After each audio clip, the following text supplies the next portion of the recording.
Eu nunca vou esquecer daquele fim de tarde quente, quando o ônibus velho da linha rural enguiçou bem no meio da estrada de terra, levantando aquela poeira marrom que grudava no suor da gente.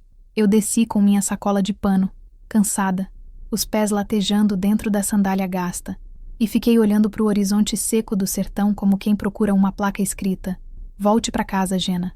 Isso não é para você." Mas eu segui. Sempre segui, mesmo quando o mundo dizia não. "Casa do seu Agenor? É mais adiante, moça.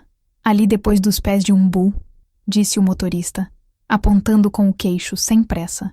E eu fui andando devagar, sentindo o vento morno bater no rosto. Tinha algo estranho naquele dia, um silêncio diferente, como se o destino tivesse prendido o fôlego. Você já sentiu isso? Como se a vida estivesse te chamando para um caminho que você nem sabe se quer seguir. Quando cheguei diante do portão de madeira, ouvi o mugido das vacas, o canto arranhado de um galo velho e, lá dentro, um cochicho que não era para ser ouvido. Voz de mulher, voz irritada. Pai precisava mesmo contratar outra cuidadora? Essa gente estranha vive entrando e saindo da casa, disse ela. A outra respondeu meio rindo. Pelo menos essa parece mais velha, não vai ter ideia de ficar se aproveitando.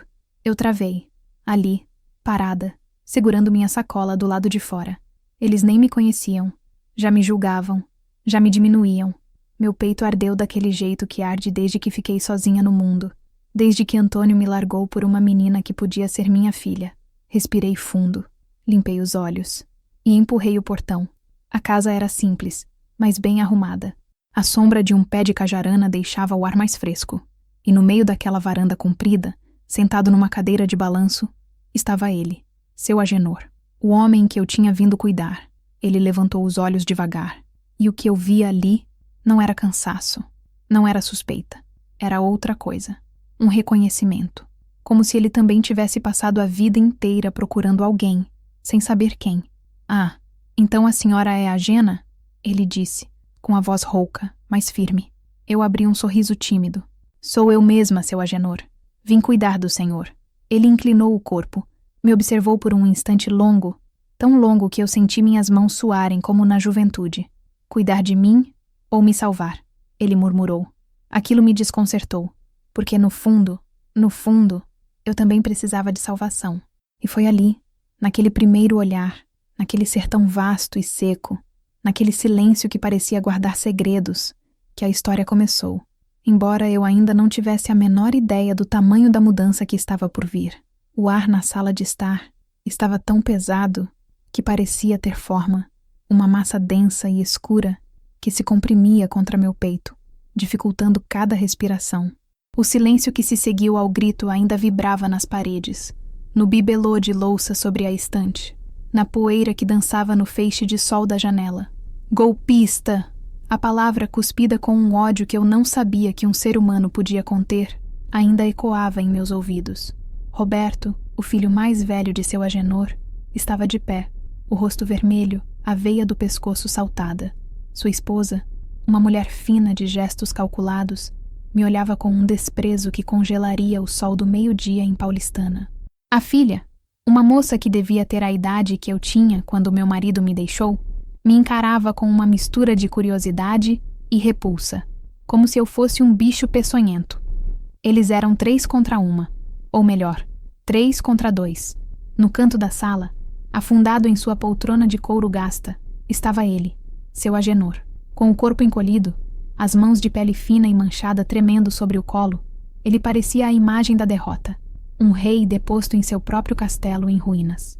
Meu coração batia descompassado, um tambor de guerra dentro de um corpo de 74 anos que só queria paz. Meus joelhos protestavam, querendo ceder, me jogar no chão em sinal de rendição, mas eu não podia. Não por mim, mas por ele, pelo homem que nas últimas semanas tinha me mostrado que a vida não acaba quando os cabelos ficam brancos e a pele enruga. Eles não faziam ideia da história que nos trouxe até este momento, desta sala sufocante. Se soubessem a reviravolta que essa minha vida deu, a força que encontrei onde só havia cansaço, bem, talvez me olhassem diferente. Uma reviravolta que, eu garanto, vale a pena acompanhar do começo ao fim. Aliás, se você gosta de histórias que te pegam de surpresa, que te fazem sentir e pensar, aproveita esse comecinho e se inscreve aqui no canal. porque a minha é exatamente uma dessas. E ela não começa com calmaria. Ela começa aqui, no olho do furacão. Meus dedos, nodosos pela artrite, apertaram a pasta de plástico que eu segurava com a força de quem se agarra a um salva-vidas em mar revolto. Dentro dela, não havia armas. Havia a verdade. Uma verdade construída com paciência, com dor e com um afeto que eles jamais entenderiam. Eu não sou nenhuma golpista. Minha voz saiu trêmula, mas firme. Um fio de som na tempestade. Roberto riu. Um som seco e cruel. Ah, não? Uma velha que aparece do nada, cuida do meu pai por alguns meses e de repente ele está virado contra a própria família? O que você quer? A casa? A aposentadoria dele? Diga o seu preço, sua... Roberto, chega.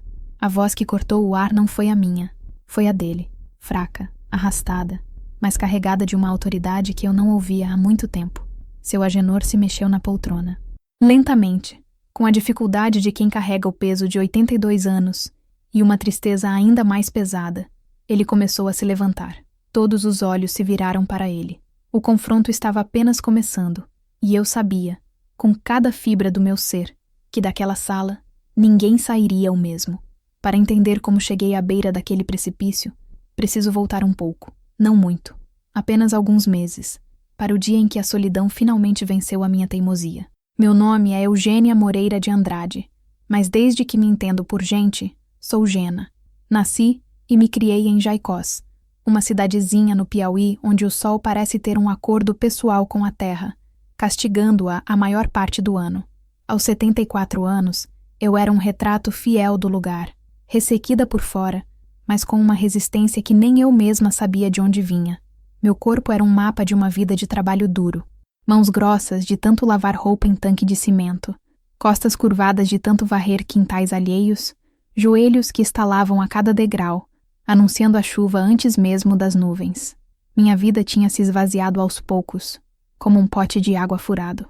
Primeiro foi meu marido, Valdir, que há mais de 20 anos decidiu que meus vincos no rosto não combinavam mais com os sonhos dele, e fugiu com uma moça que tinha idade para ser nossa neta. Levou o pouco dinheiro que tínhamos e toda a minha confiança no futuro. Depois foram os filhos. 3. Criados com todo o sacrifício que uma mãe pode oferecer. Assim que puderam, bateram asas. Um para São Paulo, outro para o Pará, a filha para Brasília, telefonemas no Natal, um dinheiro que chegava de vez em quando, e a promessa vaga de qualquer dia a gente aparece, mãe. Os dias se tornaram meses, os meses, anos. Eu vivia numa casinha simples no fundo do quintal de uma prima, pagando um aluguel simbólico. Meus dias eram uma repetição silenciosa. Acordava, tomava meu café amargo, cuidava das minhas poucas plantas, ouvia a rádio e via a tarde cair, tingindo o céu de um laranja melancólico que combinava com o meu peito. A solidão era minha companheira mais fiel, uma presença física que se sentava ao meu lado na cadeira de balanço e suspirava comigo. A gota d'água foi a conta de luz. Chegou 3 vezes mais cara. Um erro, com certeza. Mas até provar, eu precisava pagar. Minha pequena aposentadoria mal dava para os remédios da pressão e o básico da feira. Olhei para aquela conta e senti o chão se abrir. Senti a humilhação de ter que pedir ajuda, de ter que admitir que depois de uma vida inteira de luta, eu não conseguia me manter. Foi nesse dia, com o papel da conta tremendo na minha mão, que vi o anúncio no mural do mercadinho. Precisa-se de cuidadora para senhor idoso na zona rural de Paulistana. Oferece-se moradia e bom salário. Tratar com Roberto. Paulistana não era longe. Umas 2 horas de ônibus. Eu já tinha trabalhado como cuidadora antes, quando os filhos eram pequenos e o dinheiro apertava. Era um trabalho que exigia paciência e força. 2 coisas que, apesar de tudo, eu ainda tinha. Liguei de um orelhão. A voz do tal Roberto, do outro lado da linha, era apressada, quase impaciente. Fez poucas perguntas. Queria saber minha idade, se eu tinha experiência e se podia começar logo. Quando disse que tinha 74, houve uma pausa. Pensei que ele desligaria. Bom, pelo menos a senhora entende de velhice, ele disse, com um tom que não soube decifrar se era uma piada ou um insulto. Pode vir amanhã. Arrumei minha mala, uma bolsa de lona remendada que me acompanhava há décadas. Coloquei dentro algumas peças de roupa, meu rosário, uma foto amarelada dos meus filhos crianças e uma muda de 11 horas, porque eu não sei viver sem uma planta para cuidar. Ao trancar a porta da minha casinha, senti um aperto no coração. Estava deixando para trás o pouco que eu chamava de meu, mas a verdade é que eu não estava deixando nada além de silêncio e poeira. O que eu não sabia era que estava indo de encontro a um barulho que mudaria minha vida para sempre. A viagem de ônibus foi quente e poeirenta. A paisagem da Caatinga passava pela janela como uma pintura em tons de sépia e cinza. Uma beleza áspera que só quem é do sertão entende. Cactos imponentes como sentinelas e árvores retorcidas que pareciam suplicar por chuva.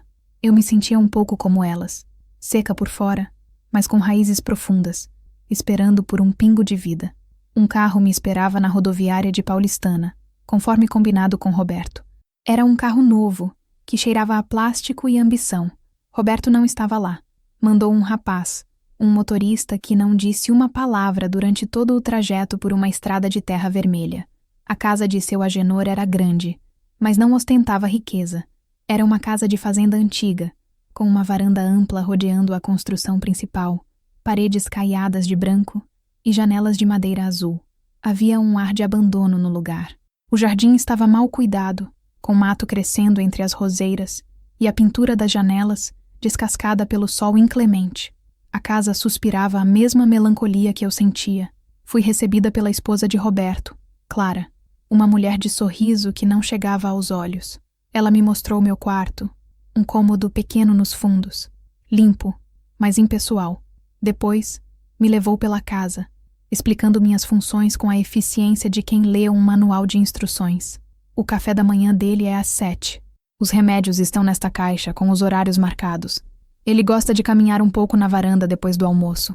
Não deixe que ele faça esforço. E, por favor, não dê ouvidos às histórias dele.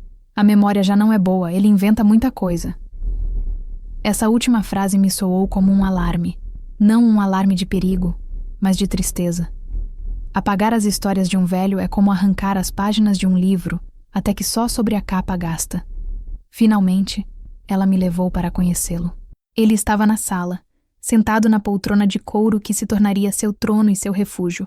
A televisão estava ligada num programa de auditório barulhento, mas os olhos dele estavam perdidos em algum ponto além da parede. Pai, esta é a Eugênia, sua nova cuidadora. Jenna, disse Clara, com a voz um pouco mais alta, como se ele fosse surdo. Ele se virou devagar. O primeiro impacto do seu olhar me atingiu em cheio. Eram olhos de um azul acinzentado, como o céu antes da tempestade. Olhos que continham décadas de paisagens, de perdas, de alegrias esquecidas. Havia uma névoa de confusão neles, sim, mas por trás dela, uma fagulha de inteligência, de curiosidade. Boa tarde, seu Agenor, eu disse, me aproximando com cuidado.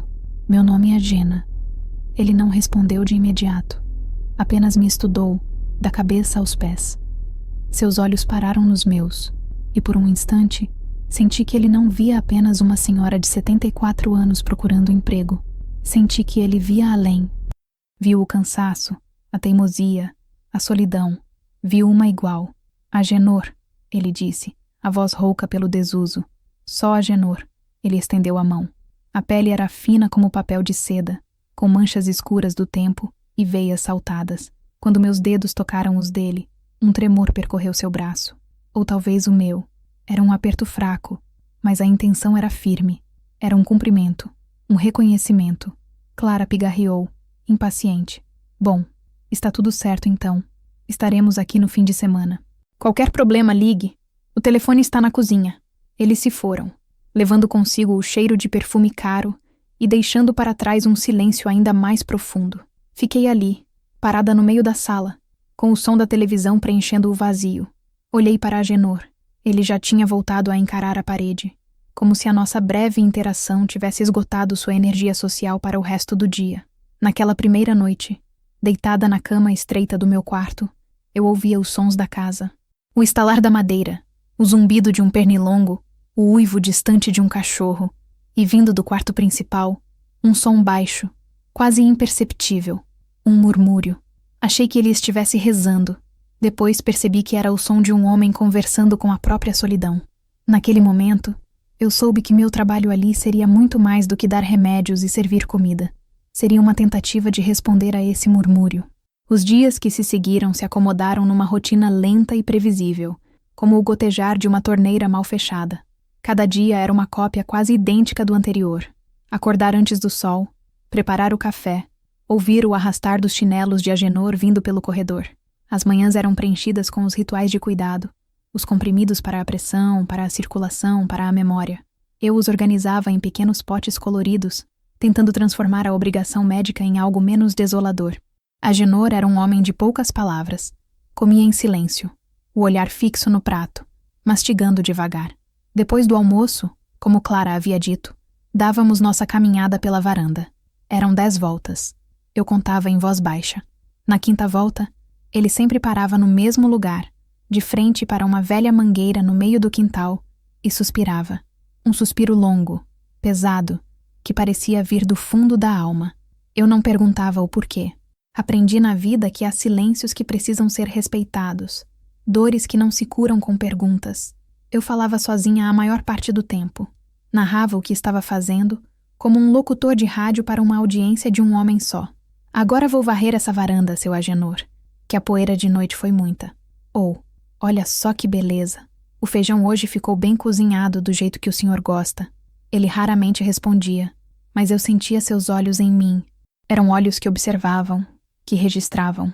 Comecei a notar os pequenos detalhes que definiam o mundo dele.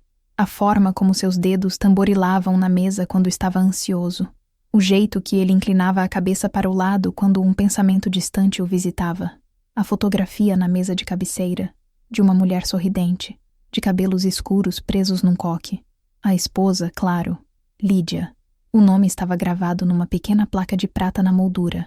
Às vezes, eu o pegava conversando com a foto. Sussurros ininteligíveis. Um diálogo com uma fantasma que, para ele, era mais real do que eu. A casa era um museu de uma vida vivida. Cada objeto parecia ter uma história. O velho rádio de madeira na sala, que não funcionava mais. Os livros de capa dura numa estante empoeirada, com títulos que falavam de agronomia e história do Brasil. As ferramentas de campo, gastas pelo uso, penduradas na parede da área de serviço. Aos poucos, eu ia juntando as peças do quebra-cabeça que era aquele homem. Ele não era apenas um senhor idoso com a memória fraca. Ele tinha sido um engenheiro agrônomo, um homem que entendia da terra, que tinha construído aquela fazenda com as próprias mãos. O silêncio entre nós não era desconfortável. Era um silêncio compartilhado. Ambos tínhamos nossas paisagens internas, nossos próprios fantasmas. A diferença é que os dele ainda viviam naquela casa. Os meus estavam espalhados pelo mundo, distantes demais para assombrar. Numa tarde particularmente quente, eu estava na cozinha, preparando um suco de caju, quando o ouvi me chamar. A voz era hesitante, quase um sussurro. Gena. Fui até a sala. Ele estava de pé, perto da estante de livros, com um volume grosso nas mãos. O que foi, seu Agenor? Precisa de algo? Ele não olhou para mim. Apontou para uma passagem no livro aberto. Seus dedos tremiam. Eu escrevi isso, uma vez, sobre o solo do semiárido. Aproximei-me e li o parágrafo.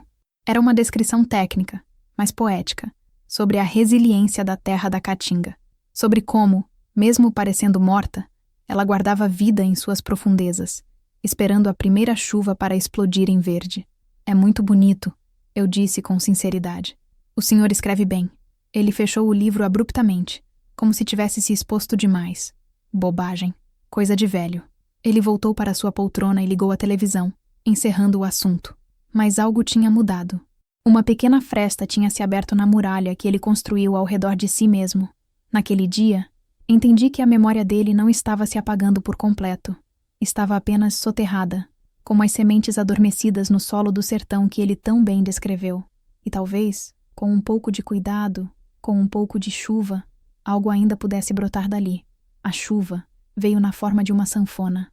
Numa noite sem lua, o silêncio da casa era quebrado apenas pelo canto insistente dos grilos. Eu estava na cozinha terminando de lavar a louça, quando o rádio que eu havia trazido do meu quarto e deixado ligado baixinho numa estação local começou a tocar Asa Branca.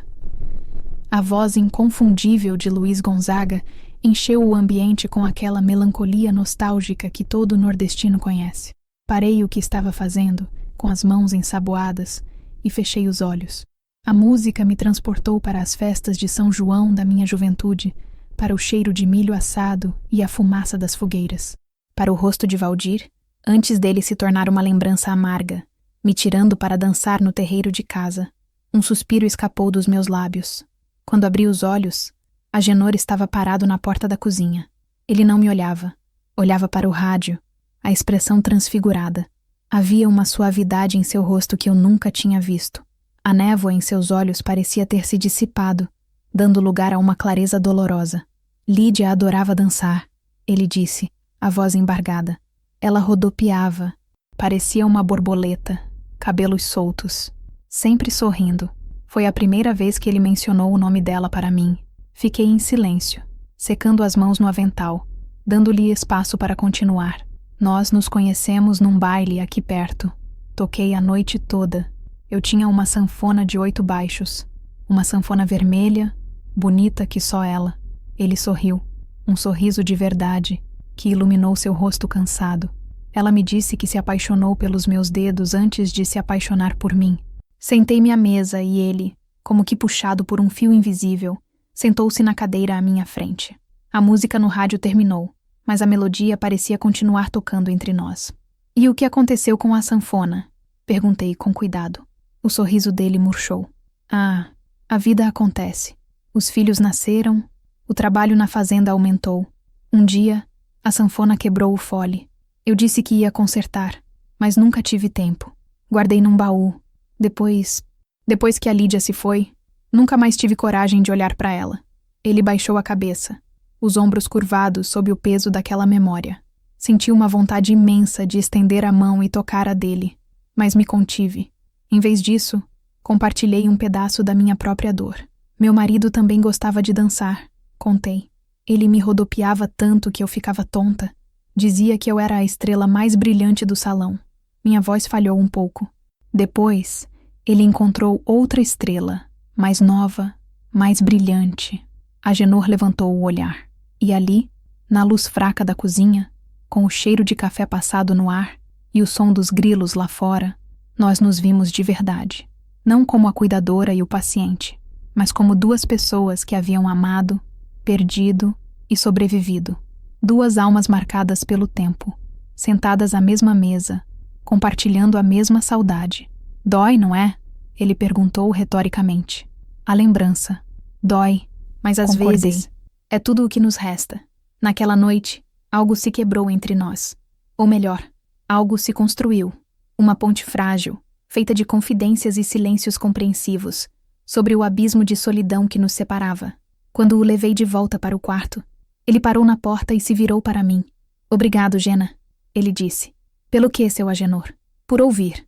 Foi a primeira vez que ele me agradeceu por algo que não era um cuidado físico. Ele me agradeceu por enxergar o homem por trás do velho.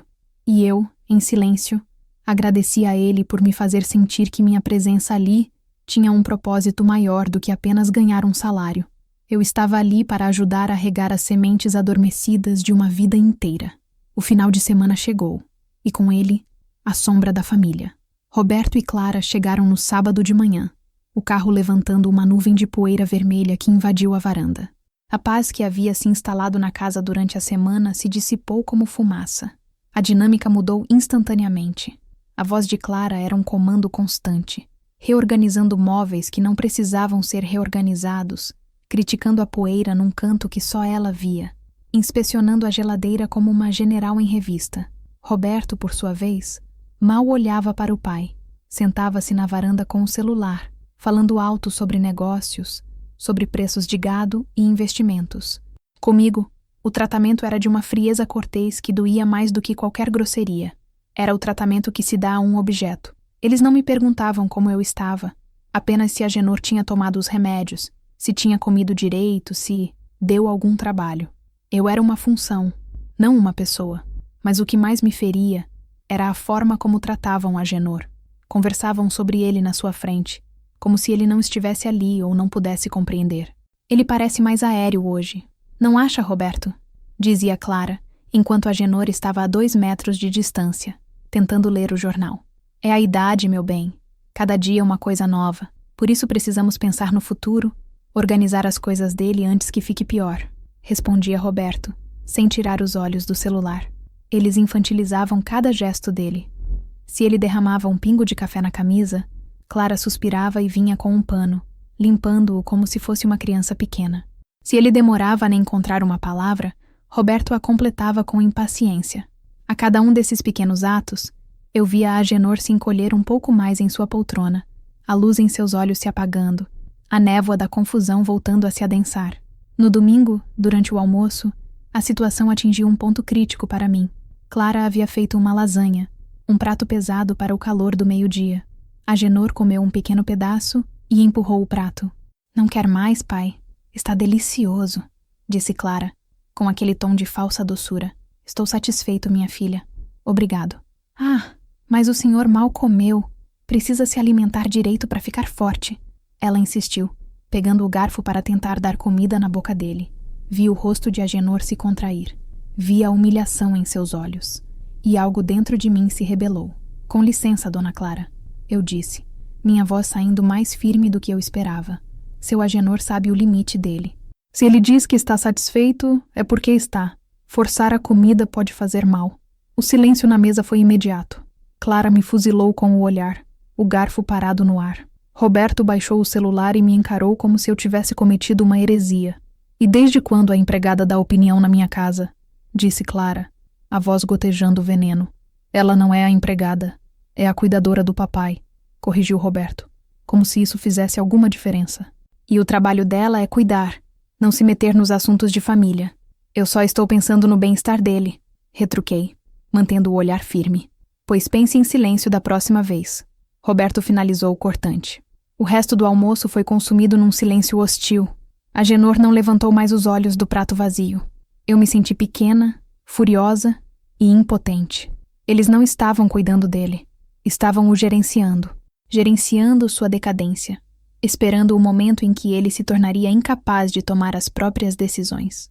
Naquela tarde, enquanto eles estavam na sala, vi Agenor caminhar lentamente até a velha mangueira no quintal.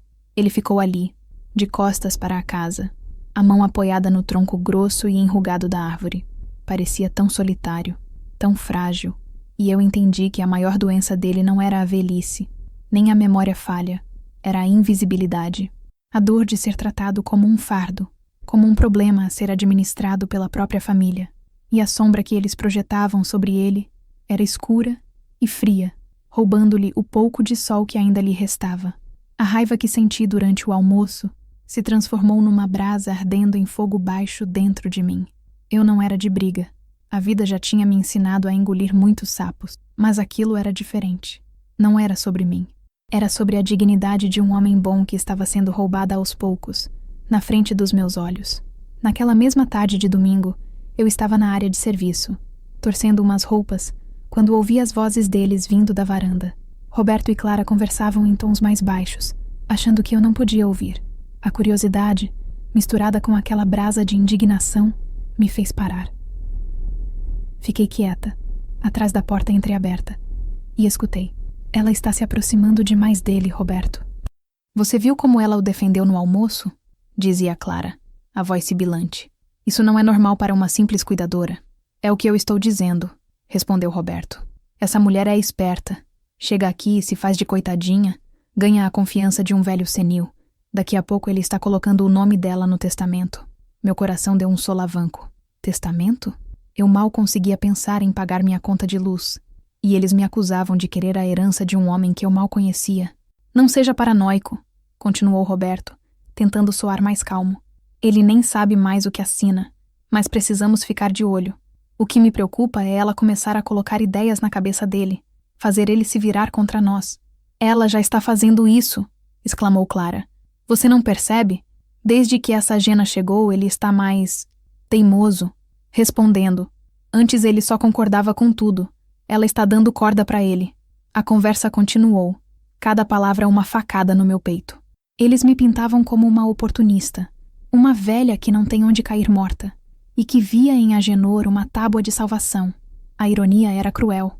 Eles que tinham tudo, que chegavam em carros do ano e usavam roupas de marca, me acusavam da cobiça que, na verdade, parecia transbordar deles.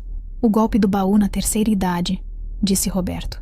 E ambos riram, uma risada curta e feia. Eu me afastei da porta, o estômago revirado.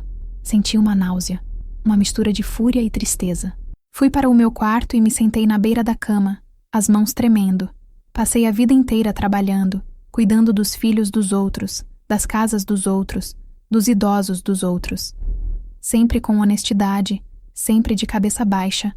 E agora, na velhice, quando tudo o que eu queria era um pouco de sossego e dignidade, eu era taxada de golpista. A ferida foi profunda, mas por baixo da dor, algo novo começou a crescer. Uma determinação fria e silenciosa. Eles me subestimavam. Me viam como uma velhinha ignorante e inofensiva. Pois bem, se eles achavam que eu estava ali para dar um golpe, eles não perdiam por esperar. Eu não ia roubar nada de Agenor. Pelo contrário, eu ia protegê-lo. Proteger seu patrimônio, sim, mas principalmente sua dignidade, sua autonomia, sua história. Eles tinham me dado uma arma sem saber. A arma da invisibilidade. Por me considerarem insignificante, não se preocupariam em esconder as coisas de mim. Eu era apenas a cuidadora, uma peça do mobiliário, e era exatamente dessa posição, do canto da sala, que eu observaria tudo. Cada palavra, cada gesto, cada papel. Naquela tarde, a Jenna dócil e resignada, que chegou naquela casa procurando apenas um emprego, começou a morrer. Em seu lugar, nasceu uma sentinela. Eles não sabiam, mas a guerra silenciosa pelo coração e pela mente de Agenor havia acabado de ser declarada, e eu não ia recuar. A partida de Roberto e Clara no final da tarde de domingo deixou um rastro de tensão na casa. Agenor se recolheu para o quarto mais cedo do que o habitual, e o silêncio que se instalou era pesado, diferente da paz dos dias anteriores. A semente da desconfiança que eles plantaram sobre mim começou a germinar na direção oposta. Eu passei a observá-los, a questionar tudo. A primeira peça estranha no quebra-cabeça apareceu na terça-feira seguinte. Era dia de organizar as contas, como Roberto havia me instruído. Só para manter tudo em ordem para ele, dissera, com um ar de filho zeloso. Ele me entregou uma pasta com os boletos do mês. Água, luz, telefone, o plano de saúde de Agenor. Sentei-me à mesa da cozinha com a papelada. Eram contas altas, mas compatíveis com o tamanho da propriedade. Fui separando as que estavam pagas das que iriam vencer. Foi então que notei. Havia 2 contas de energia elétrica.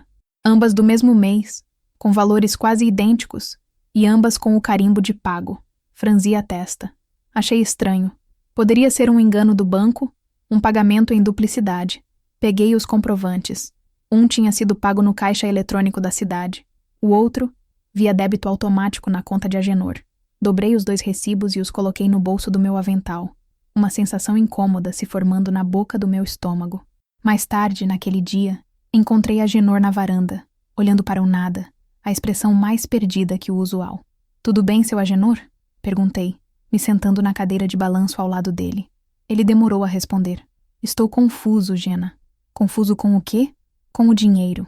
As coisas somem." Ele fez um gesto vago com a mão. "Roberto cuida de tudo para mim. Ele diz que é melhor assim, que minha cabeça já não é boa para números. Mas às vezes eu tenho a impressão de que o dinheiro acaba rápido demais. A aposentadoria entra e logo já não tem mais nada." Meu coração acelerou um pouco. As 2 contas de luz pagas voltaram à minha mente. "O senhor se lembra de ter ido ao banco recentemente?" perguntei, tentando manter a voz casual. "Não, eu acho que não. Roberto vai por mim. Ele saca o que eu preciso para as pequenas despesas da semana." Ele suspirou, um som de frustração. "É ruim, Jenna. É muito ruim não poder mais confiar na própria cabeça. A gente se sente um inútil." Aquelas palavras me atingiram com força. "O senhor não é inútil, seu Agenor. O senhor construiu tudo isso aqui. Sua cabeça só está um pouco cansada. É diferente." Ele me deu um pequeno sorriso, um lampejo de gratidão em meio à confusão. Naquela noite, não consegui dormir. A conversa com Agenor e o mistério das contas duplicadas se misturavam em minha mente. Levantei-me e fui até a cozinha. Abri a pasta de contas novamente. Comecei a folhear os meses anteriores e encontrei o mesmo padrão. Mês sim, mês não. Havia uma conta paga 2 vezes. Luz, água, telefone. Eram valores pequenos. 200, 300 reais. Quantias que passariam despercebidas no montante total das despesas. mas somadas, ao longo de um ano, representavam uma quantia considerável. Uma das formas de pagamento era sempre o débito automático. A outra era sempre em dinheiro, no caixa do banco ou da lotérica. Pagamentos que precisavam de alguém indo fisicamente até lá. Alguém que tinha acesso ao dinheiro de Agenor. Alguém como Roberto. Ainda era apenas uma suspeita. Uma teoria baseada em coincidências. Mas a sensação incômoda no meu estômago agora tinha nome. Era alarme. Aquilo não era um simples descuido. Era um método. Um desvio lento, gradual e covarde. Disfarçado de cuidado e desorganização. Eles não estavam apenas minando a confiança de Agenor em si mesmo. Estavam, literalmente, roubando-o. E usando a sua suposta senilidade como a cortina de fumaça perfeita para encobrir o crime. A descoberta me deixou inquieta. Passei a ver tudo com outros olhos. Cada gesto de Roberto, cada palavra de Clara, parecia ter um significado oculto. A brasa da raiva dentro de mim agora tinha um foco. Eu precisava de provas, de algo concreto que fosse além da minha intuição e de alguns recibos duplicados. Comecei minha investigação silenciosa.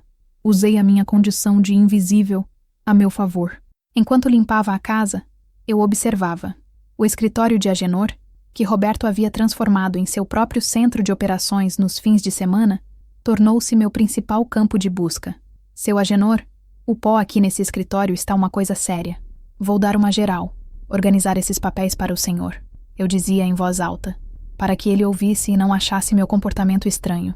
Ele apenas concordava com a cabeça, grato por alguém colocar ordem em seu caos. Mas minha intenção era outra.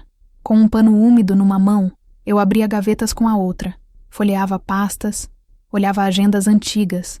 Eu não sabia exatamente o que estava procurando, mas meu instinto me dizia para procurar por padrões, por mais inconsistências. Criei um sistema. Sob o pretexto de ajudar a controlar os gastos, pedi a Agenor que me entregasse todos os recibos e notas fiscais. Para a gente saber para onde o dinheiro está indo, seu Agenor, assim o senhor fica mais tranquilo. Ele aceitou de bom grado. No final de cada dia, no meu quarto, eu analisava a pequena pilha de papéis, notas de farmácia, de supermercado, do verdureiro que passava na porta. Comecei a anotar tudo num caderninho de capa preta que eu havia comprado na cidade. Data, valor, estabelecimento. No final de semana seguinte, quando Roberto chegou, eu observei sua rotina. Ele pedia dinheiro ao pai. Pai, preciso de R$ 500 para pagar o conserto da bomba d'água. Agenor, confiando, entregava as notas. Mais tarde, por acaso, ouvi Roberto no telefone com o caseiro. Deixa a bomba como está por enquanto, não é urgente. Anotei no meu caderninho. Sábado, 15 horas. Roberto pediu R$ 500 para a bomba d'água. Conserto não realizado. Os exemplos se acumulavam. Dinheiro para adubar as plantas, mas nenhum saco de adubo aparecia. Dinheiro para comprar um remédio importado, mas a nota da farmácia que ele me apresentava era de um valor muito menor. Ele sempre trazia algum tipo de comprovante, mas os valores nunca batiam, e a diferença, pequena, mas constante, ia para o bolso dele. Comecei a usar a câmera do celular simples que minha filha me dera. Eu não sabia mexer direito, mas aprendi o básico: ligar, apontar e clicar. Quando Roberto saía e deixava papéis sobre a mesa do escritório, eu entrava, fingindo limpar, e fotografava tudo. Extratos bancários, faturas de cartão de crédito em nome dele com despesas altíssimas, orçamentos inflacionados. Era um jogo perigoso. Meu coração disparava toda vez que eu ouvia seus passos no corredor enquanto eu estava no escritório. Eu me sentia uma espiã, uma ladra. Mas o que me dava coragem era o rosto de Agenor. A confusão em seus olhos quando ele falava sobre o dinheiro que sumia. A resignação com que ele aceitava a pecha de esquecido e incapaz. Eu não estava fazendo aquilo por mim. Eu estava juntando as peças de um crime silencioso. Um abuso de confiança que era mais cruel do que qualquer roubo à mão armada.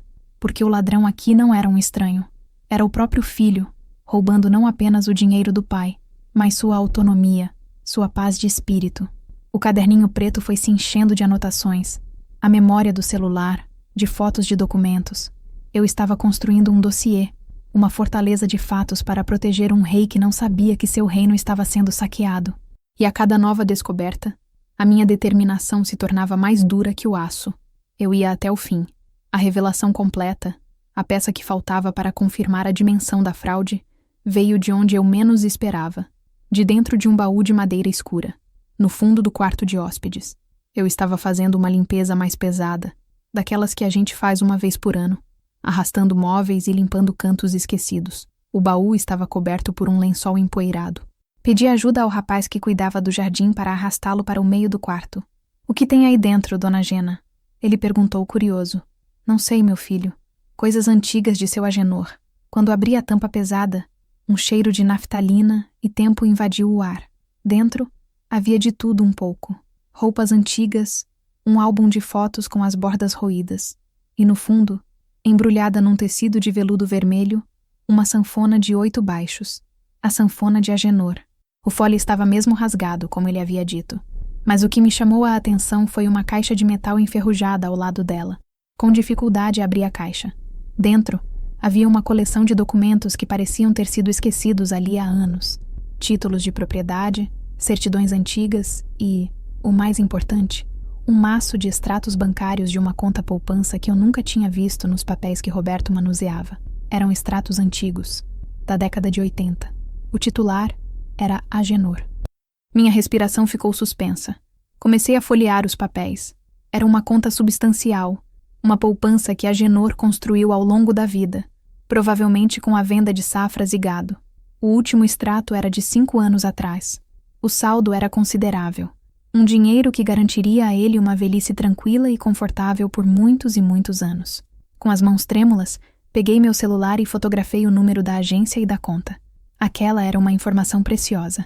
No dia seguinte, inventei uma desculpa para ir à cidade. Disse a Agenor que precisava comprar um remédio para mim na farmácia. Peguei o ônibus e, em vez da farmácia, desci em frente à agência bancária cujo nome estava nos extratos. Meu coração batia forte. Eu não sabia o que ia dizer. Cheguei ao balcão de atendimento e fui atendida por uma moça jovem de olhar simpático. "Bom dia. Em que posso ajudar?"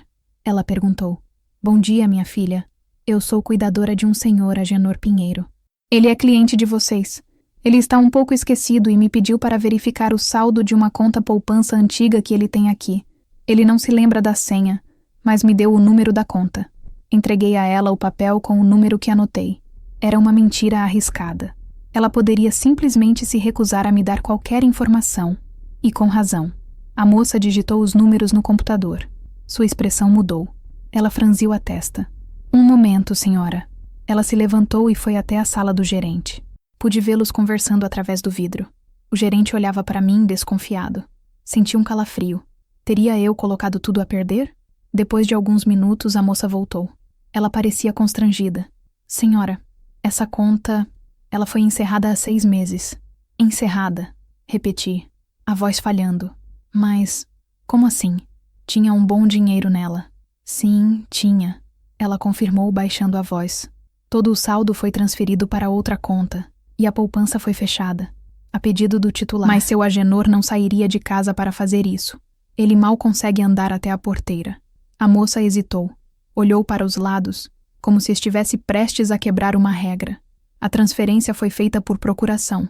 O procurador dele, o senhor Roberto Pinheiro, filho dele, veio aqui com todos os documentos, tudo certinho, e solicitou o encerramento e a transferência para uma conta de investimentos no nome dele. O chão pareceu sumir sob os meus pés. A verdade me atingiu como um soco. Não eram apenas pequenos desvios. Era um golpe planejado. Roberto tinha uma procuração, e a usou para esvaziar a poupança de uma vida inteira do próprio pai. A senilidade de Agenor não era apenas uma desculpa para pequenos furtos. Era a base para o roubo de todo o seu patrimônio. Agradeci a moça, com a voz embargada, e saí do banco sentindo-me tonta. Sentei-me num banco da praça, o sol quente batendo no meu rosto, mas eu sentia um frio por dentro. O que eu tinha em mãos agora não era mais uma suspeita. Era a prova de uma traição monumental. A ganância de Roberto não tinha limites. Ele não estava esperando o pai morrer para herdar os bens. Ele estava tomando tudo enquanto o pai ainda estava vivo, deixando-o vulnerável e dependente, convencendo-o de que ele não tinha mais nada, a não ser a generosidade do filho que o estava roubando. A raiva que senti foi diferente de tudo o que eu já havia sentido. Era uma raiva fria, cortante, Uma raiva que me deu clareza. Eu não podia mais agir sozinha. Eu precisava contar a Agenor. Precisava arriscar tudo, mesmo que ele não acreditasse em mim. Era a única chance de salvá-lo da ruína total. Voltei para a fazenda com o peso do mundo nos ombros. A verdade que eu carregava era uma bomba relógio, e eu não sabia como detoná-la sem destruir o pouco que restava do espírito de Agenor. Como se diz a um pai que o filho em quem ele confia é um ladrão. Encontrei-o no lugar de sempre, na varanda, os olhos perdidos na paisagem seca. Aquele dia ele parecia especialmente abatido. Havia olheiras profundas sob seus olhos, e ele mal tocou no almoço. Sentei-me ao lado dele, o coração martelando contra as costelas. Por um longo tempo, ficamos em silêncio. Foi ele quem o quebrou. Eu sonhei com a Lídia esta noite. Ele disse, a voz fraca. Ela me perguntava por que eu estava tão triste. Eu não soube o que responder.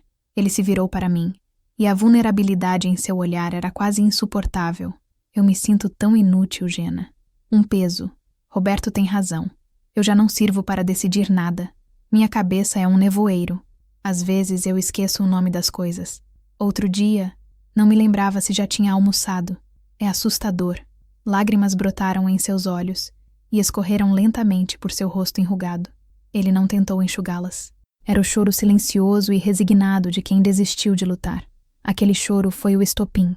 Eu não podia mais guardar aquele segredo.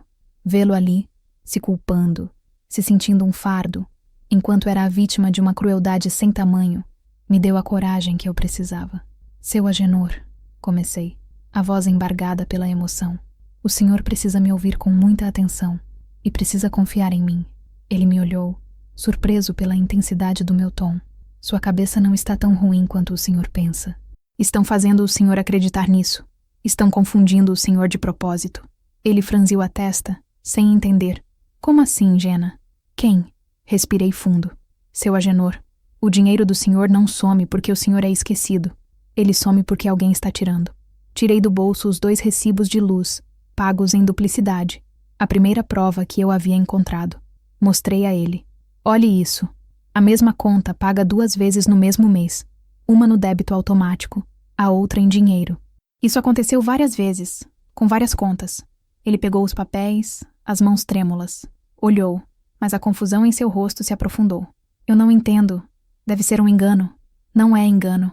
Insisti com cuidado para não soar acusadora demais. E tem mais. Era a hora do tudo ou nada. Contei a ele sobre a conta poupança, sobre os extratos que encontrei no baú, sobre a minha ida ao banco e, finalmente, sobre a procuração e a transferência de todo o dinheiro. A cada palavra minha, o rosto de Agenor passava por uma transformação. A confusão deu lugar à incredulidade. A incredulidade a uma dor profunda. E, por fim, a uma negação feroz. Não, ele disse, balançando a cabeça. Não, Roberto não faria isso. Ele é meu filho, meu filho. A voz dele falhou. Você está enganada, Gena. Ou está inventando isso. Talvez Clara tenha razão. Talvez você queira me virar contra meu próprio filho. A acusação vinda dele doeu mais do que todas as ofensas de Roberto e Clara juntas. Meu castelo de cartas desmoronou. Eu tinha arriscado tudo e perdido.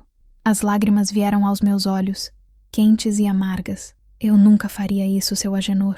Sussurrei, a voz quebrada pela decepção. Eu só queria proteger o senhor. Levantei-me para sair, para deixá-lo com sua negação. Eu tinha fracassado. Espere. A voz dele me parou, diferente do tom de antes. Virei-me. Ele ainda estava sentado, os recibos amassados na mão. Mas o olhar dele havia mudado. A dor ainda estava lá, mas por baixo dela, uma nova luz começava a brilhar. Uma luz de raiva, de clareza súbita. Mostre-me, ele disse. Mostre-me tudo o que você encontrou. A negação de Agenor durou apenas o tempo de um piscar de olhos. Foi o reflexo de um pai que não queria acreditar na traição do filho. Mas a semente da dúvida, regada pelas minhas palavras e pela consistência das minhas descobertas, germinou rapidamente em seu coração ferido. Levei-o até o meu quarto. Ele se sentou na beirada da minha cama, o corpo ainda tenso, mas os olhos atentos. Abri a gaveta da minha cômoda e tirei o caderninho de capa preta e o celular. Senti-me como uma advogada apresentando um caso a um júri de um homem só. Um júri cujo veredito mudaria tudo. Aqui, seu Agenor, Comecei, abrindo o caderno. Eu anotei tudo. Passei a ler para ele, data por data, item por item. O dinheiro para a bomba d'água que nunca foi consertada. O remédio superfaturado. As pequenas quantias que, somadas, se tornavam uma sangria constante. Para cada anotação, eu mostrava a foto correspondente no celular, o recibo, o orçamento, o extrato que Roberto deixara para trás. Ele ouvia em silêncio, o rosto uma máscara de pedra. Não me interrompia, não questionava, apenas absorvia, como a terra seca absorve a primeira chuva. A cada nova prova, eu via um pequeno tremor em suas mãos, um endurecimento em sua mandíbula. Quando terminei de ler o caderno, mostrei a ele as fotos dos extratos da antiga poupança. Eu me lembro desse dinheiro, ele sussurrou. Era para a minha velhice, para a velhice da Lídia, para não dar trabalho a ninguém. A menção ao nome da esposa pareceu lhe dar uma nova força. Ele usou uma procuração que eu assinei há muitos anos, quando precisei fazer uma cirurgia. Eu nem me lembrava mais dela. Confiei nele. A palavra confiei saiu carregada de um peso esmagador. Ele se levantou e começou a andar pelo meu pequeno quarto. Os passos lentos, mas cheios de uma energia nova e furiosa. Não era mais o velho confuso e resignado. Era um homem que acabava de ser despertado de um longo pesadelo, apenas para descobrir que o monstro era real. Eles me fizeram de idiota, Jenna, ele disse, parando na minha frente. Seus olhos azul-acinzentados, antes enevoados, agora queimavam com uma intensidade que me assustou. Me trataram como uma criança, um inválido.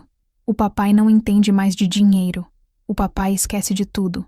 Claro que eu esquecia. Eles criaram a confusão. Eles esconderam as coisas, me deram informações erradas, me fizeram duvidar de mim mesmo.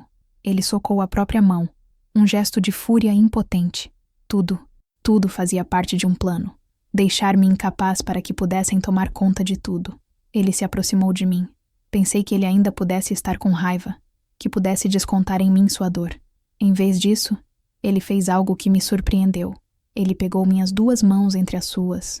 As mãos dele ainda tremiam, mas o aperto era firme. Você, Jenna, você, uma estranha, viu o que meu próprio filho não quis ver. Ou melhor, o que ele causou. Você me devolveu meus olhos. Eu só fiz o que era certo, seu Agenor, respondi emocionada. Não, ele corrigiu. Você fez mais do que o certo. Você teve coragem. A coragem que eu perdi. Ele respirou fundo, e quando falou novamente, sua voz era a de um comandante prestes a entrar na batalha. Agora você vai me ajudar. Nós vamos pegar de volta o que é meu. Não o dinheiro. O dinheiro é só papel. Vamos pegar de volta a minha dignidade. Naquele momento, na simplicidade do meu quarto de empregada, uma aliança foi selada. Não éramos mais a cuidadora e o paciente. Éramos parceiros, cúmplices. 2 pessoas que a vida tinha deixado para trás, mas que juntas haviam encontrado um motivo para lutar. A batalha seria dura, e nós éramos um exército de 2. Mas pela primeira vez em muito tempo para ambos havia esperança. A partir daquele dia, a dinâmica na casa mudou completamente. Por fora, tudo continuava igual. A rotina de remédios, refeições e caminhadas na varanda. Mas por dentro, uma operação secreta estava em andamento. Agenor era o general. Eu era sua soldada de confiança. Ele me surpreendeu. A clareza que a raiva e a determinação lhe trouxeram era impressionante. A névoa em sua mente não se dissipou por completo. Ele ainda tinha seus momentos de esquecimento, suas hesitações, mas agora ele tinha um propósito, um norte. E isso fazia toda a diferença. Precisamos de mais, ele dizia, durante nossas reuniões de estratégia, que aconteciam na cozinha, tarde da noite, depois que todas as luzes da vizinhança se apagavam. O que temos é forte, mas Roberto vai dizer que são enganos, que você me manipulou. Precisamos de algo que ele não possa negar. Nossa busca por provas se tornou mais metódica. Agenor, com a mente agora focada, começou a se lembrar de detalhes cruciais. Havia uma pasta azul, Jenna. Uma pasta azul onde eu guardava os contratos de venda de gado dos últimos anos. Roberto disse que a tinha levado para digitalizar. Nunca mais a vi. Passamos 2 dias procurando pela pasta azul. Reviramos o escritório, o quarto de hóspedes, o depósito de ferramentas. Nada. Eu já estava desistindo quando Agenor teve uma epifania. "O carro!" ele exclamou. "O porta-malas do carro velho na garagem. Eu guardava coisas importantes lá. A garagem era um cômodo escuro e empoeirado, onde um Opala antigo coberto por uma lona se decompunha lentamente. Com esforço, levantamos a lona e abrimos o porta-malas. E lá estava ela, a pasta azul. Dentro, encontramos o que precisávamos: contratos de venda de rebanhos inteiros, com valores altíssimos, e grampeados a eles, os comprovantes de depósito. Mas os depósitos não tinham sido feitos na conta de Agenor. Tinham sido feitos em contas de terceiros, ou em valores muito menores do que os declarados nos contratos. A diferença, que somava uma pequena fortuna, tinha simplesmente desaparecido. Nossa cumplicidade se aprofundou. Trabalhar juntos naquele objetivo comum nos uniu de uma forma que meses de convivência passiva não conseguiram. Eu o via não mais como um frágil idoso, mas como o homem inteligente e astuto que ele sempre fora, apenas adormecido pela tristeza e pela manipulação. Ele, por sua vez, me tratava como uma igual, uma conselheira. Havia momentos de leveza também. Numa noite, enquanto analisávamos um extrato bancário particularmente confuso, ele olhou para mim e riu. Sabe, Jenna, se alguém nos visse agora, dois velhos debruçados sobre papéis como se fôssemos detetives, iam achar que enlouquecemos de vez. Eu ri com ele, pois eu nunca me senti tão sã na minha vida, seu Agenor. Eu também não, ele disse, o sorriso se desfazendo numa expressão mais séria e terna. Eu também não. Cada documento encontrado, cada anotação no meu caderno, era uma pequena vitória. Estávamos construindo nosso arsenal, não com armas, mas com a verdade impressa em papel. Estávamos juntando as munições para a batalha final. O processo era lento e, por vezes, doloroso para Agenor. Cada nova prova da traição de Roberto era uma facada em seu coração de pai. Eu o via fraquejar, o via chorar em silêncio. Nesses momentos, eu apenas me sentava ao seu lado, colocava uma mão em seu ombro e esperava a dor passar. Eu não podia tirar sua dor, mas podia compartilhá-la. E, às vezes, isso é tudo o que alguém precisa. O dossiê, agora guardado numa pasta de plástico preta, foi crescendo. Estava quase completo, e com ele crescia também a nossa ansiedade. Sabíamos que o confronto era inevitável, e sabíamos que, quando acontecesse, seria devastador. Em meio à tensão da nossa investigação, algo mais começou a florescer. Algo sutil e inesperado, como uma flor rara que brota na aridez da caatinga. Aconteceu numa tarde chuvosa, um evento raro naquela época do ano. A chuva lavava a poeira do mundo, e um cheiro delicioso de terra molhada entrava pelas janelas. Estávamos no escritório, a luz acesa apesar de ser dia, revisando pela última vez nossa pasta de provas. Tínhamos encontrado o último documento que precisávamos. A cópia da procuração que Agenor havia assinado. Estava escondida dentro de um livro na estante. Ao vê-la, Agenor ficou em silêncio por um longo tempo, apenas encarando sua própria assinatura no papel, o símbolo de sua confiança traída. Eu estava ao seu lado, apontando para uma cláusula. Veja aqui, seu Agenor. A procuração dava plenos poderes, mas dizia que qualquer movimentação acima de um certo valor precisaria de uma autorização extra. Ele ignorou isso. Ele não parecia estar me ouvindo. Seus olhos não estavam no papel. Estavam em mim. Ele levantou o rosto e me olhou. Mas não era o olhar do paciente para a cuidadora, nem do general para a soldada. Era um olhar diferente. Um olhar que me via por inteiro. Via a mulher por trás das rugas e dos cabelos brancos. Um olhar de uma profundidade que me desarmou. Jenna, ele disse, a voz baixa e rouca. Você tem ideia do que fez por mim? Eu só ajudei o senhor a encontrar a verdade. Respondi, um pouco sem graça, sentindo meu rosto esquentar. Não, ele insistiu. Você me encontrou. Eu estava perdido, afundado num pântano de tristeza e confusão. Eu tinha me esquecido de quem eu era. Você me lembrou. Ele estendeu a mão e, com uma delicadeza que contrastava com a aspereza de sua pele, tocou meu rosto. Seus dedos traçaram suavemente uma das rugas ao lado dos meus olhos. Eu prendi a respiração. Fazia décadas que um homem não me tocava com aquela ternura. Meu coração, que eu julgava adormecido para sempre, deu um salto, assustado e vivo.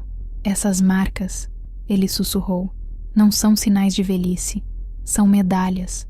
De cada batalha que você lutou, de cada lágrima que você chorou, de cada sorriso que você deu, elas são lindas. Ninguém nunca havia me dito que minhas rugas eram lindas. Eu sempre as vira como o mapa da minha decadência, o registro implacável do tempo. Mas na voz dele, na sinceridade do seu olhar, elas se transformaram em algo a ser honrado. Ele baixou a mão e a pousou sobre a minha, que repousava sobre a mesa. Não a apertou, apenas a cobriu, num gesto de proteção e carinho. O calor da sua pele na minha era reconfortante e, ao mesmo tempo, eletrizante. Ficamos ali, em silêncio, por um longo momento. O único som era o da chuva batendo no telhado. Naquele instante, a pasta de provas, Roberto, o dinheiro, tudo desapareceu. Só existíamos nós dois, naquele pequeno escritório, unidos não mais apenas por um segredo, mas por um sentimento novo e sem nome. Era afeto? Era gratidão? Era companheirismo? Ou era algo mais? Eu não sabia. E aos 74 anos, descobri que não precisava saber. O importante era a sensação de ser vista, de ser valorizada, a sensação de que, mesmo no outono da vida, o coração ainda era capaz de sentir a primavera. Quando ele finalmente soltou minha mão, o encanto não se quebrou, apenas se transformou numa nova certeza. A nossa luta não era mais apenas pela dignidade dele, era pela nossa, pelo nosso direito de, mesmo no final da jornada, encontrar um ao outro e sentir que não estávamos mais sozinhos. Aquele momento de ternura no escritório solidificou nossa aliança e nos deu a força final para o que viria a seguir. A decisão foi tomada naquela mesma noite, enquanto tomávamos café na cozinha. Não podemos mais esperar, Gena, disse a Genor, a voz firme, sem resquício de hesitação. No próximo fim de semana, quando Roberto e Clara estiverem aqui, vamos colocar tudo em pratos limpos. Concordei com a cabeça, o estômago se contraindo em antecipação. Como o senhor quer fazer isso? Quero uma reunião de família, ele declarou. Quero que a neta esteja presente também. Quero que todos ouçam. Não vou mais aceitar ser tratado como um fantasma na minha própria casa. Passamos os dias seguintes planejando cada detalhe, como se estivéssemos preparando uma peça de teatro cujo último ato seria real e imprevisível. Agenor era o diretor. Eu vou começar a conversa. Ele instruiu. Vou deixá-los falar, deixá-los expor seus planos. Quando eles acharem que estão no controle, você entra. E o que eu digo? Perguntei, sentindo o peso da responsabilidade. Você não diz nada. Você apenas entrega a pasta. A verdade falará por si. Ele mesmo treinou o que queria dizer. Eu o via andando pela varanda, murmurando frases para si mesmo, testando o tom de voz. Às vezes, ele parava e me perguntava: isso soa forte o suficiente, Gena? Não quero parecer uma vítima. Quero parecer o dono desta casa, o pai deles. Eu o ajudava, o encorajava. Está perfeito, seu Agenor. Fale com essa mesma firmeza. Fale com o coração. Na sexta-feira, o dia da chegada da família, a casa estava impecavelmente limpa. Havia flores frescas num vaso sobre a mesa de centro, um bolo de fubá que eu fizera cheirando no forno. Era a calmaria antes da tempestade. Agenor se vestiu com sua melhor roupa, uma calça de linho bem passada e uma camisa de botão azul clara, que realçava a cor de seus olhos. Quando ele saiu do quarto, barbeado, os cabelos brancos penteados para trás, eu o vi de uma forma diferente. Não era o velho frágil que eu conhecera. Era o engenheiro agrônomo Agenor Pinheiro, um homem que domava a terra e que agora se preparava para domar a própria família. Ele me olhou e um pequeno sorriso brincou em seus lábios. E então, dou para o gasto? O senhor está um príncipe, seu Agenor, respondi, sorrindo de volta. Quando o carro de Roberto apontou na estrada, nosso momento de leveza se desfez. Tropeçamos um olhar. Um último pacto de silêncio e solidariedade. A pasta com as provas estava escondida no meu quarto, debaixo do colchão. A família entrou com a costumeira pressa e barulho. Clara reclamou do calor. Roberto foi direto para o telefone. E a neta, Amanda, mal nos cumprimentou, absorta em seu próprio mundo. O jantar foi tenso. Agenor estava mais calado do que o normal, mas era um silêncio diferente. Não era um silêncio de ausência, mas de observação. Um silêncio de predador. Depois do jantar, quando eu estava retirando os pratos, Agenor pigarreou.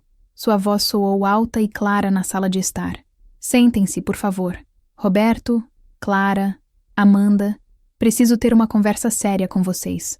A surpresa nos rostos deles foi visível. Trocaram olhares, como se perguntassem o que estava acontecendo. Obedeceram, sentando-se nos sofás. Eu me retirei para a cozinha, como era o meu lugar, mas deixei a porta entreaberta. O primeiro ato da peça estava para começar. E eu, nos bastidores, Esperava ansiosamente pela minha deixa. O coração batia forte, mas minhas mãos estavam firmes. Estávamos prontos. A atmosfera na sala de estar podia ser cortada com uma faca. Do meu posto de observação na cozinha, eu via as silhuetas deles contra a luz da sala.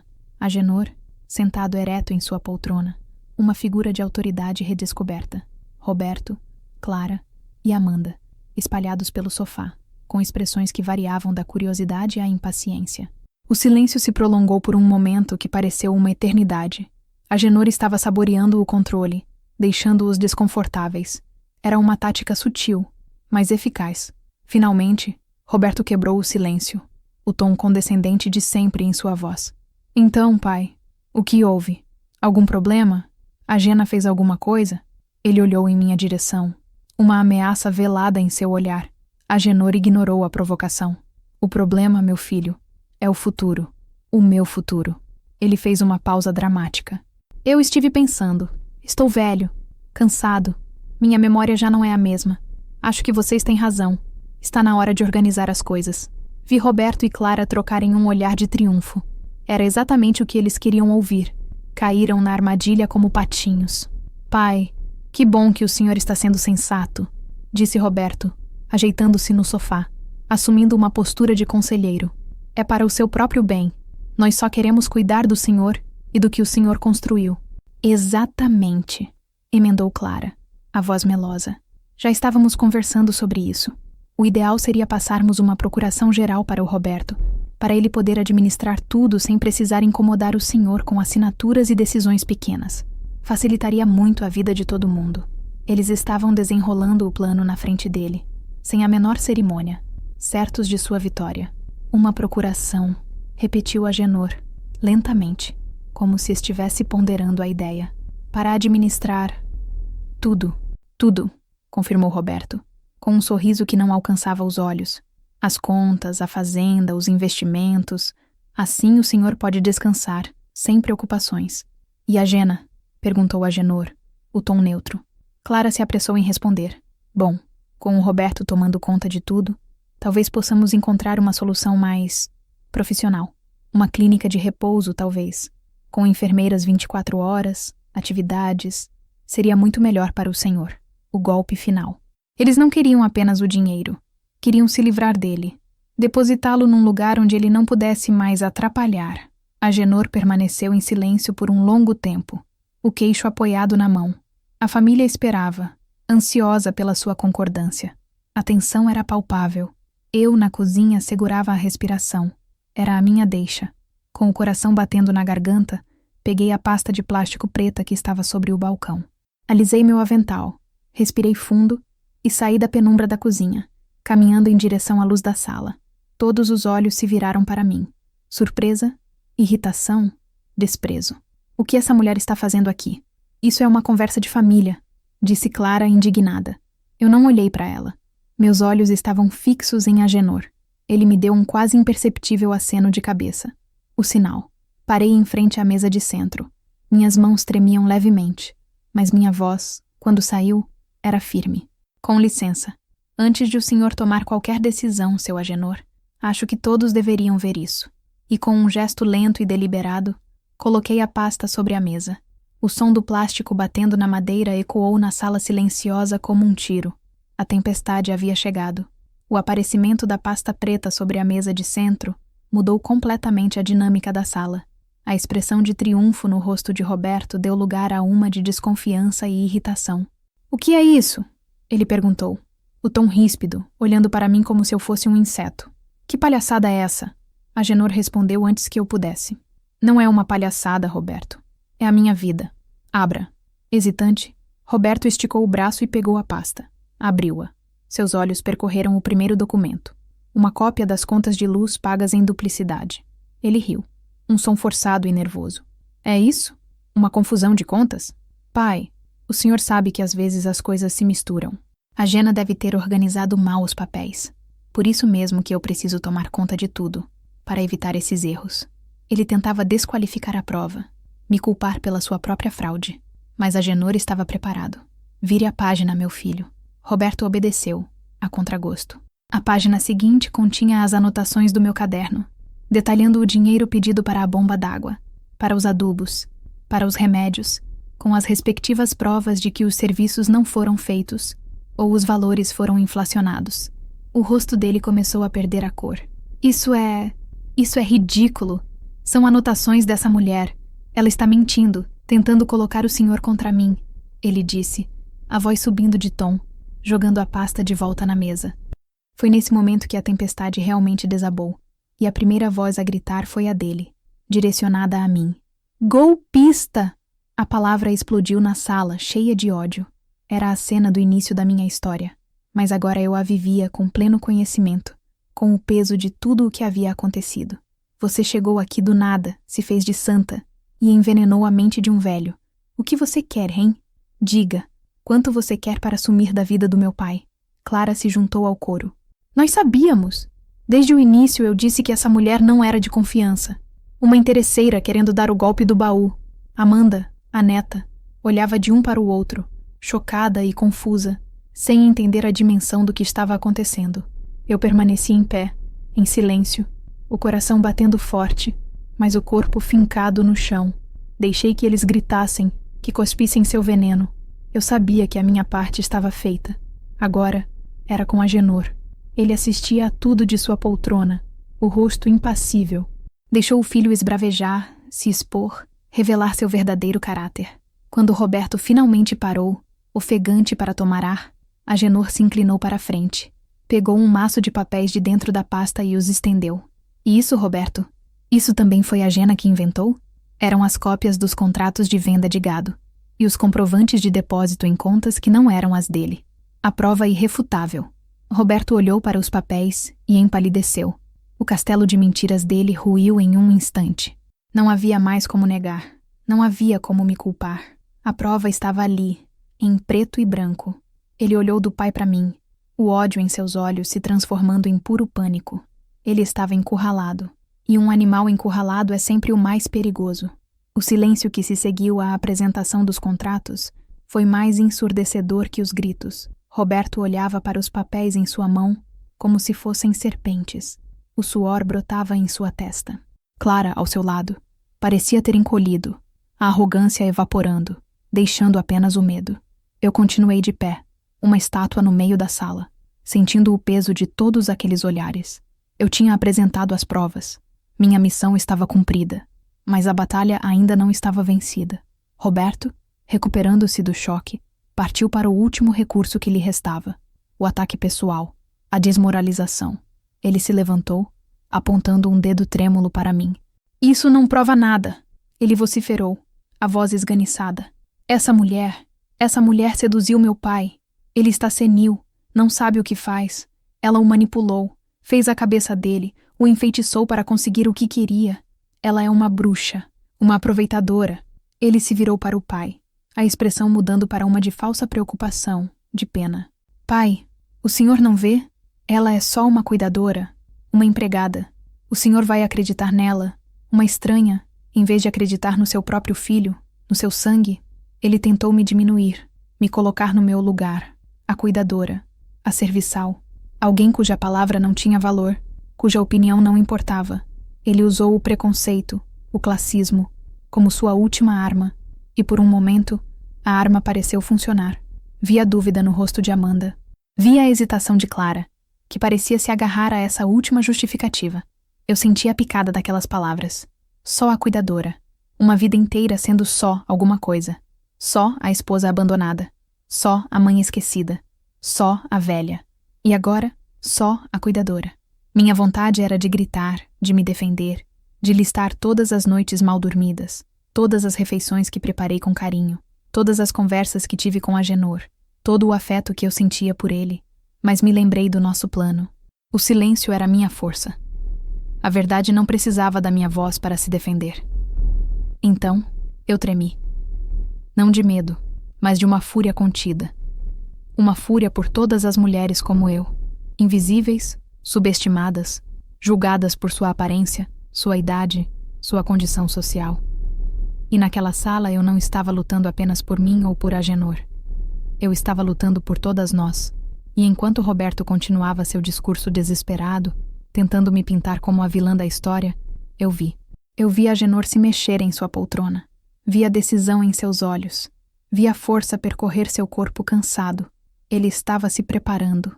O clímax da nossa peça, o momento que tanto ensaiamos, estava para acontecer. E o protagonista, o verdadeiro rei daquele castelo, estava prestes a reclamar seu trono. No exato momento em que Roberto disse, ela é só a cuidadora, algo se quebrou no ar. Foi o fim da paciência de Agenor. Ele fez um gesto com a mão, um comando silencioso para que o filho se calasse.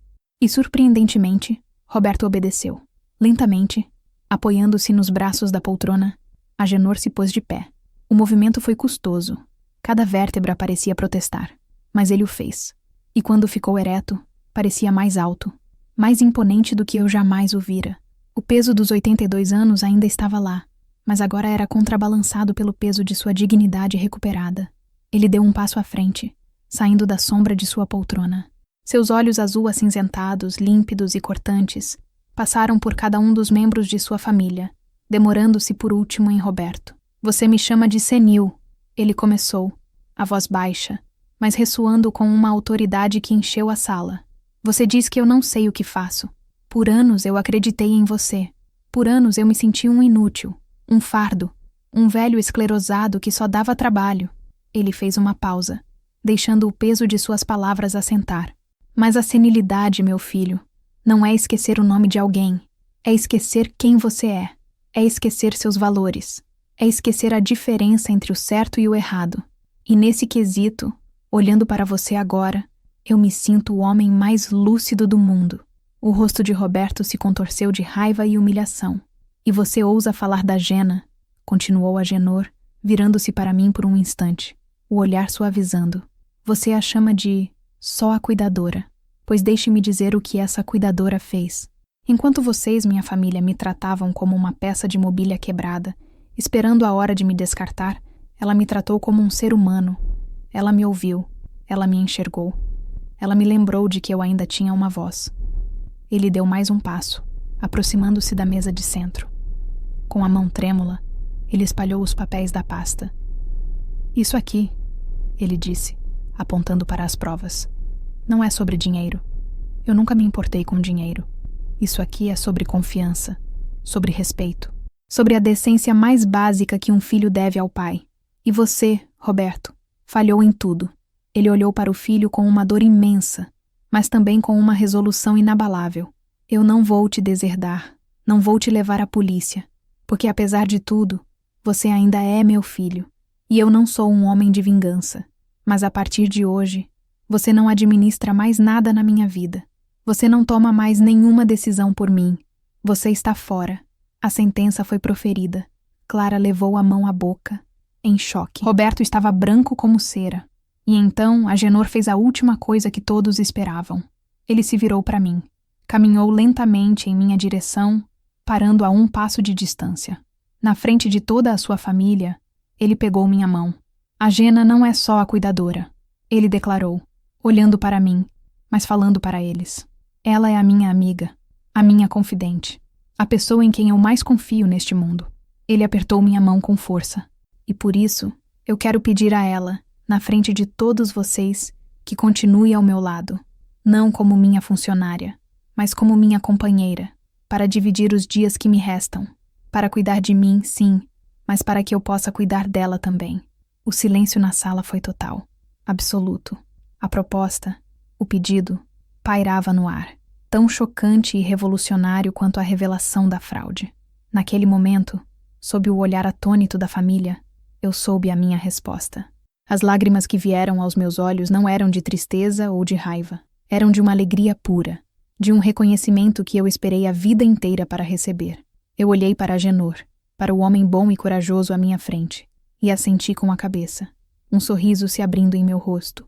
A guerra havia acabado, e nós, o pequeno exército de 2, havíamos vencido. A cena que se seguiu foi de uma desordem silenciosa. Roberto, sem dizer uma palavra, virou as costas e saiu da casa, batendo a porta com uma força que fez os vidros da janela tremerem. Clara, depois de um olhar que misturava ódio e derrota, o seguiu. Amanda, a neta, foi a única que hesitou. Ela olhou para o avô, para mim, e em seus olhos eu vi uma centelha de compreensão, talvez até de admiração. Mas ela era jovem, e a lealdade aos pais falou mais alto. Ela também se foi. O som do carro deles cantando pneus na estrada de terra foi o ponto final daquele capítulo de nossas vidas.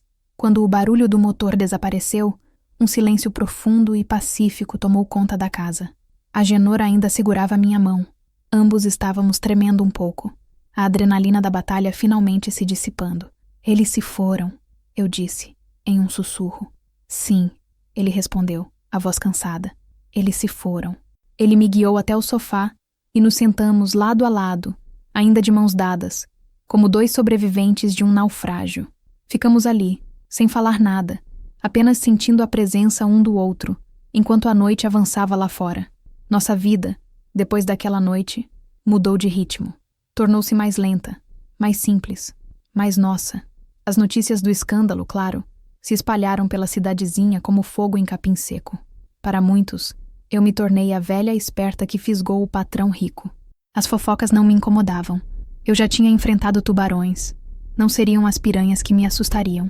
Para os poucos que nos conheciam de verdade, que viam a serenidade em nossos rostos, éramos apenas Gena e Agenor, dois velhos que se encontraram no final da estrada e decidiram caminhar o resto do percurso juntos. Nós não nos casamos no papel. Não precisávamos. Nosso compromisso era um com o outro, selado naquela noite de confronto. Mudei-me oficialmente do quartinho dos fundos para o quarto de hóspedes, que transformei no meu próprio cantinho, com minhas plantas e minhas memórias. Nossos dias são feitos de pequenas alegrias. Tomamos café da manhã na varanda, vendo o sol nascer e pintar o céu de cores que eu nunca tinha notado antes. Ele me lê trechos de seus livros antigos de agronomia, e eu o escuto com atenção. Encontramos a sanfona vermelha no baú e a mandamos para consertar. Numa tarde, ele tocou para mim.